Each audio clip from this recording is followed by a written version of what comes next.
हमारा गुर्जर समाज ने इन्हें कई बार मुंह की खिलाई है। हम इन्हें पंचायतों में बुलाते हैं कि आमने सामने बैठ के बात कर लो इतिहास पे, तो ये लोग आते नहीं है क्योंकि इनके पास ना तो कोई इतिहास है और ना इन्हें कुछ मालूम है। ऐसे लोगों के खिलाफ सख्त से सख्त कार्रवाई हो और इनका जो समाज है वो इनका बहिष्कार करे। इस बात को थोड़ा सा अगर में घुसा दे, बुढ़ापा है कि ऐसा ना हो बुढ़ापा खराब हो जाता है आगे परमानेंटली, क्योंकि रहना क्यों गुजर क्षेत्र में ही है। घास काटने वाले, नमक बेचने वाले ये हो तुम, और तुम्हें चौहान की पदवी मिली, आज जाके तुमने कहते हम पृथ्वीराज चौहान के वंशज होंगे। तो और तुम्हारी रानियों को इसलिए करने पड़े क्योंकि तुम्हारे अंदर दम नहीं था। भाई तुम्हारी कौन सी रानी कहाँ नहीं गई, मैं इतिहास खोलने पाऊंगा, मैं कहूँ कुछ भी नहीं बचेगा तुम्हारे पास में। आपकी वैल्यू नहीं बची हरियाणा में। हरियाणा में आप हो कहाँ, आप ये देखो, आपका तो कहीं अस्तित्व भी नहीं है हरियाणा में। अब मुझे आप बात क्या कर रहे हो? राम राम जी सभी भाइयों को।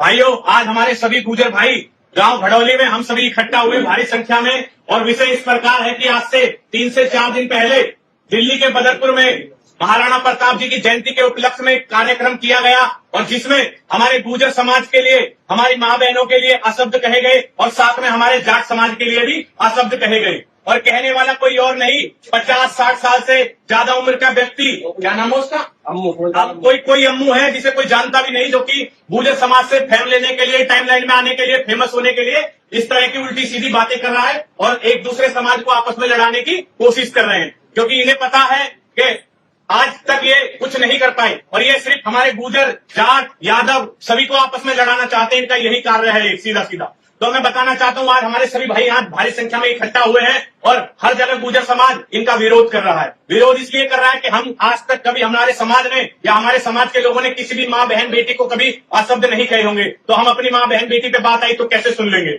मैं बताना चाहता हूँ कि इन लोगों का यही काम हो गया और रोज रोज की घटना है। हमारा गुर्जर समाज ने इन्हें कई बार मुंह की खिलाई है। हम इन्हें पंचायतों में बुलाते हैं कि आमने सामने बैठ के बात कर लो इतिहास पे, तो ये लोग आते नहीं है क्योंकि इनके पास ना तो कोई इतिहास है और ना इन्हें कुछ मालूम है। इनकी उम्र तो हो गई है इतनी, लेकिन इन्हें इतना रत्ती भर भी ज्ञान नहीं है। तो मैं यही कहना चाहता हूं कि ऐसे लोगों के खिलाफ सख्त से सख्त कार्रवाई हो और इनका जो समाज है वो इनका बहिष्कार करे, और ऐसे लोगों पे सख्त से सख्त इन्हें पंचायतों में या किसी भी मीटिंग के अंदर बुलाया ना जाए। बाकी आगे की बात मेरे भाई करेंगे अभी। भाई जैसा कि आप सभी लोगों ने देखा होगा, सूरजपाल अम्मू ने जो खड़े होकर वहां पे स्टेटमेंट दी है कि भाई ये जो लोग थे इनका कोई इतिहास नहीं है, या मीर भोज के ऊपर है, पृथ्वीराज चौहान के ऊपर। तो मैं अम्मू से बस इतनी सी बात कहना चाहता हूँ, भैया बुढ़ापे में हड्डी टूटे जोड़े ना शायद। तो इस बात को थोड़ा सा अगर में घुसा दे, बुढ़ापा है कि ऐसा ना हो बुढ़ापा खराब हो जाता है आगे परमानेंटली, क्योंकि रहना क्यों गुजर क्षेत्र में ही है। गुड़गांव जाएगा, नोएडा जाएगा, कहीं भी जाएगा, यही रहेगा, यहाँ से भाग नहीं चला जाएगा, तो यहाँ से घर बेच के निकल जाएगा। और बात रही तेरे इतिहास की, पर भैया इस बात को समझने तो ये कह रहा हूँ ना भाई मैं चौहान हूँ, पृथ्वीराज चौहान सही हूँ, तुम चौहान नहीं हो। 1929 में कानपुर में बहुत बड़ी सभा हुई थी एक बार, उसमें तुम लूनिया घसियारे, घास काटने वाले, नमक बेचने वाले ये हो तुम, और तुम्हें चौहान की पदवी मिली, आज जाके तुमने कहते हम पृथ्वीराज चौहान के वंशज होंगे। बात रही मीर भोज की, मीर भोज का तुम्हारा वंशज क्लेम करता, वहां भी कोई क्रेडिबिलिटी नहीं है। अंग्रेजों के तुम बहुत बड़े शरण चाटुकार थे। अगर इतिहास की बात करेगा ना, कोई भी आदमी शिलालेख लेके, कोई भी पत्र लेके कर लो, बैठ लो सामने, तसल्ली से बात कर लो, तुम्हारा कहीं से कहीं तक भी कोई भी इतिहास है नहीं। और बात रहती है इनके इतिहास में अगर चले जाओगे, मुगल के अगर समय में जाओगे, ये कहता भाई हमारी रानियों ने जौहर करे, जौहर तुम्हारी रानियों को इसलिए करने पड़े क्योंकि तुम्हारे अंदर दम नहीं था। हमारी ने जौहर इसलिए नहीं करी भैया, हमारे ऊपर जवाब बताई कि जब तक हम लड़े उसके बाद हम जंगलों की तरफ को शिफ्ट हो गए, ये कारण है हमारे जंगल में रहने का। ये मत कह कि महल किसी के पास नहीं है, महल इतने थे जिन महलों में तुम्हारे रह रहे हो ना, ये सारे महल हमारे ही है। जैसे मेरे के भाटी चले जाए, ये मेरी भाटी है जो भाटी बटने पर भटके बसी हुई है। मंडौर का महल देख लो, कोई सा महल देख लो, सारे गुजरों के महल थे। आज तुमने आगे पे कब्जा कर लिया, अंग्रेजों के मुगलों के तलवे चाट के तुम्हें महलों का कब्जा करके बैठ गए। आज तुम अपने आप तो महल वाला बता रहे हो। भाई तुम्हारी कौन सी रानी कहाँ नहीं गई, मैं इतिहास खोलने पाऊंगा, मैं कहूँ कुछ भी नहीं बचेगा तुम्हारे पास में। क्या था भाई, डूंगरपुर की रानी तुम्हारी हो, बीकानेर की तुम्हारी रानी हो, जोधाबाई हो, हड़काबाई, जितनी भी तुम्हारी सारी है, तुम क्या काम करते थे भाई। अब शाहजहां आ गया, अकबर आ गया, भैया लड़की दे दी, अलायंस कर ली, अलायंस करके क्या नाम तुमने जागीर पा ली। उनके थूके हुए 5 सवा के तुमने जागीर ली, और किताब उठा के देखिए पढ़ियो, और मेरे से कहेगा एक बार FIR करनी हो FIR कर ले, कोई काम करना हो कुछ भी कर ले। मैं जो एक बार शब्द कह रहा हूँ ये सारा ऑन रिकॉर्ड ऑन बुक्स में है, तो इस बात को मजबूर मत करे समाज को, क्योंकि किसकी बात करें झेले।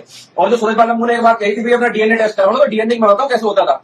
पहले तो बड़े बड़े गुर्जर राजा थे ना, उनके साथ में रानी कई विवाह करा, तो रानी के साथ बांदी आती थी, तो उन बांदियों की संतान है। DNA को बड़ा चेक करवाना, इतनी लंबी लंबी तू दाढ़ी लेके घूम रहा, तू किसका वंश है, किसका बीज है, पहले अपने आप को देख, अपने ऊपर को देख।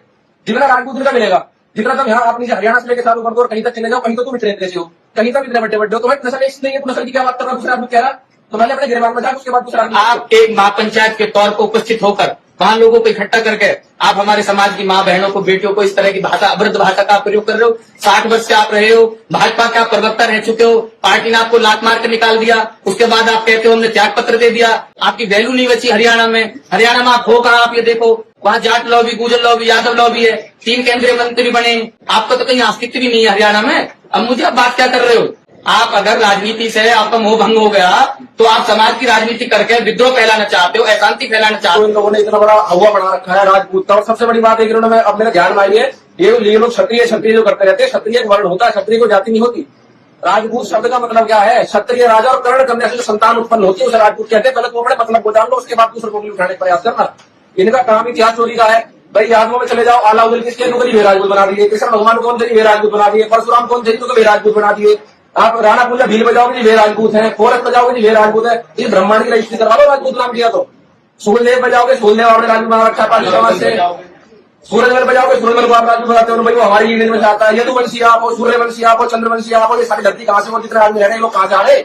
इस चीज में गौर करो थोड़ी सी। इतिहास की बात करते हैं ना, तो 1947 तक तो जितनी इनकी रियासतें हैं, जितनी भी है, हालांकि इनकी कोई खास रियासत थी नहीं, राजस्थान में कन्वन थी, सारे के सारे तुम मेरे से पेंशन लेते थे। पूछने की बात करते हो यार, क्या खड़े हैं? अरे बड़े कोई सब्जी का कोई कैसा आदमी कैसा आदमी है? आदमी बिहार से वहां से उठ के आ जाए, टीका लगा के तो हम भी राजपूत है। कहीं भी अपना काम देखो थोड़ा। जय गुजर सम्राट वीर भोज। गुजर एकता, गुजर एकता, गुजर सम्राट मीर भोज, गुजर सम्राट पृथ्वीराज चौहान, गुजर सम्राट पृथ्वीराज चौहान, गुजर सम्राट पृथ्वीराज चौहान, गुजर एकता।